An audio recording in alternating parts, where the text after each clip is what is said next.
Hi, Cap. This is part two. I do apologize. I'm gonna learn to talk a little less or faster. I don't know. Anyway, so that you don't have to have two videos to watch. I'm trying to get better at it. But let's start where we were. We were getting ready to go into the 10th house for you. The 10th house is your honor, your reputation, your prestige, your professional career, your financial success, the community of the financial success, and the social foundations of that. It's your authority and the responsibilities of that outer world. For you, this is Libra. This is you want to balance it. Libra is all about I want to have balance and harmony, but the problem is Libra often has to acknowledge where it's out of harmony and balance. Now, your higher self, the collective consciousness, a part of your higher self is in this area right now, which is really asking you to connect with that higher self. Really make sure that you're taking this honor, the reputation, the prestige, and the responsibilities of it into what the collective consciousness of yourself truly knows. This is asking you to step up to the plate, more or less, because you have the collective consciousness and the lotus flower here, trying to help you see the light that might be in the dark, like the moth through the flame, the moth to the flame. This is asking you to really get nitty and gritty and have sacrifice and commitment, because Ura is moving in. And you also have Mars here, which is asking you to definitely feel powerful in your power in this. Stand in that sacral chakra. Stand in the fire of who and what you are, and bring the honor and the reputation and the prestige that you wish to create. Make it be seen. Believe in it and grow in it, and put the sacrifice and commitment into truly building yourself the way you want, not just on the inside of you, but on the outside of you, because this is where the honor and the reputation comes in. Ura is all about sacrifice and commitment. Now, as we move into Scorpio, Scorpio is your 11th house. This is also where the new moon will take place on the 26th. That second new moon. You have the sun here until the 22nd. And you have Mercury. Mercury is in retrograde until the 20th. So, and what day does, and Mars moves in on the 19th. So right around the 20th, 21st, 22nd, things are going to take a little bit of shift in energy. And then you have the new moon at the 26th. So a week prior to this new moon, you're going to be feeling energies shifting in that 11th house, which is your, not your relationship, it's the community zone. It is the larger groups, your friends, your wishes, your memberships. It's where that gossip also can take place. It is, your goals, your ambitions, your self-realization. Is the humanitarian interests that are growing. And are you obviously speaking what you need to be speaking to these people in these groups? Sorry, because I really got thrown off then. But this is where the hopes, the dreams, the hopes, the dreams, the ambitions, the goals grow from. So do you have the right people in the right places of your life to help with the community of this growth? You have the new moon coming in saying new beginnings, and it's a new beginning on top of another new beginning. 2 new moons in a row in Scorpio, all about the death of one thing and the rebirthing of another, strengthening that with a double time of strength. So it's definitely illuminating that area right up until the 22nd, when it actually moves out, when the sun moves out of Sag. So even though the moon will be taking place, the new moon in Scorpio, you've had that sun there the whole month up until like 3-4 days before it, strengthening that energy of what will be coming. But remember, it's all going to have to do with if you can honestly communicate properly, because Mercury is in retrograde until the 20th. So everything you'll learn from this Mercury retrograde is what's going to set your communication forward once it comes to that new moon.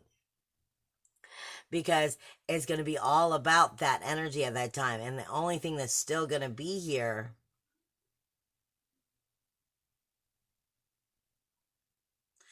is Mars and Mercury. Is that right? Yeah, will be Mars and Mercury. So more or less, the sun's illuminating it right up till the new moon. What's going to be needing to help you with the right people, the right places, the right things, times, into the communication of the community, the large groups, the wishes, the dreams, the memberships, the goals, the ambitions. How are you going to marinate that so that the true self-realization of what you're trying to actually, what your dreams, bring your dreams into reality, is coming together? The sun is illuminating what you need to see. Your inner Mercury is communicating about what you need to know. And then it's going to, at the time of the new moon, Mercury will be direct, illuminating how you can bring that forward at that time in positive ways, because you may not necessarily know how to bring it out positively until Mercury goes direct. But then you have Mars in this energy, strengthening it with a whole new sacral chakra power, a whole new passion, action, aggression. Let's take on it. Let's go after it and help you to move forward. So it's giving you, it's telling you, really, if you have some major things you're trying to set forward, you might want to wait until that new moon. You might want to wait until that new moon, because it may not fully have worked its cycle into a proper way of starting to launch until that new moon, especially if it's in the larger groups of situations or memberships. Now, as you come into the 12th house, which is Sagittarius for you, Jupiter and Ceres in the beginning of the month, and then just Jupiter at the end of the month, is definitely going to be starting to give you some smackdown. I'm sorry, but that's the way it is.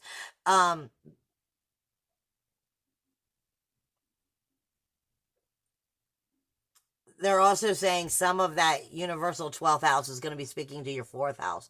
Your subconscious is also bringing up attention of the child that you was, the roots of who and what you was, the inner child, and where it was neglected or where it wasn't neglected, where it's allowed itself the proper healing, where the Neptune energy is coming forward with that Lilith, like I said, and where you can believe in yourself, your inner emotional security and the karmic lesson, because the 12th house is going to be projecting energy onto that 4th house.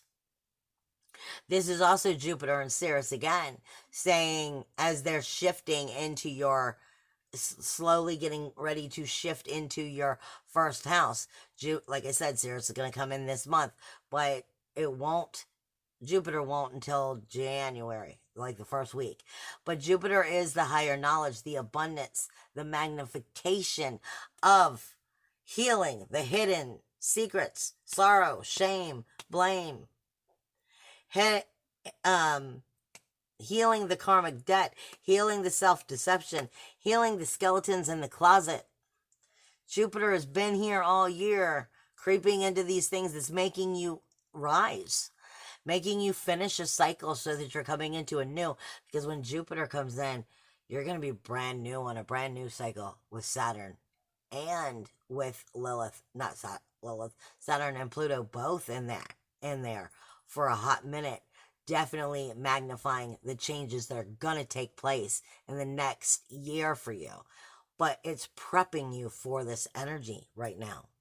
And it's definitely bringing a healing to the end of this energy. You're going to be very sensitive about some of these hidden secrets, sorrow, shame, blame, hidden self, karmic debts. Stuff that is part of that child energy is going to resurrect, because it's being brought to the root, to the truth, to the light, because it's helping you see these healings that have to take place so that the karmic lesson can be learned, not moved. Well, maybe it is moved. Maybe the karmic lesson can be taken away because it will have been learned, so that the awareness of where you're trying to be, who you are, your truth, on a whole new level of belief of self, self-worth, self-value, and self-esteem can really start projecting for the next year. You're definitely going to be feeling it over the next couple months, but you're technically coming into being a little bit about that 12th house. And next month, in between this month and next month, you're kind of going through the 11th and 12th house before you rebirth when the sun enters Capricorn. I love you guys. Bye.